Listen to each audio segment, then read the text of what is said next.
నాయుడు గారి దగ్గరికి వెళ్ళి అవన్నీ కూడా సాధిస్తామని తెలియజేస్తున్నాం. బొత్స సత్యనారాయణ విద్యాశాఖ మంత్రిగా ఉన్నారు.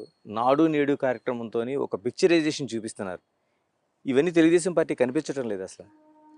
మీరే అన్నారు కదండి, నాడు నేడు కార్యక్రమం ద్వారా ఆయన మంచి పిక్చర్ చూపిస్తున్నారు. ఏవైతే బిల్డింగ్స్ ఉన్నాయో వాటికి కొత్తగా రంగులైతే వేశారు.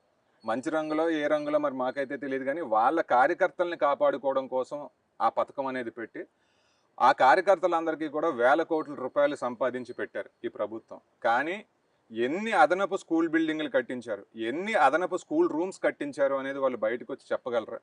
అదే రకంగా ఎన్నో స్కూల్స్లో ఈరోజు పెయింట్స్ వేసేసారు 25 లక్షలు పెట్టి 30 లక్షలు పెట్టి, కానీ తీరా చూస్తే విలీనం అని చెప్పేసి ఆ స్కూల్లే మూత పడిపోయిన పరిస్థితి కనిపిస్తూ ఉంది. ఈ రోజున మీరు విద్యాశాఖ గురించి మాట్లాడుతూ ఉన్నారు, రంగులు వేసామని చెప్పి చెప్పుకుంటున్నారు.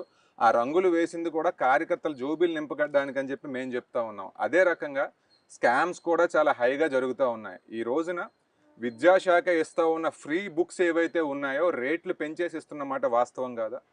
110 రూపాయలు కేజీ పేపర్ ఉన్నప్పుడు 34 పైసలు ఒక పేజీ అయితే ఈ రోజున 85 రూపాయలు పర్ కేజీ అయిపోయిన తర్వాత కూడా అదే 34 పైసలకి టెండర్స్ ఇస్తూ ఉన్నారు అంటే జోబుల్లో వేసుకోవడానికి కాదా ఇదంతా?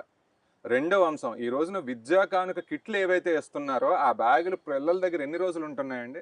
3 రోజుల్లో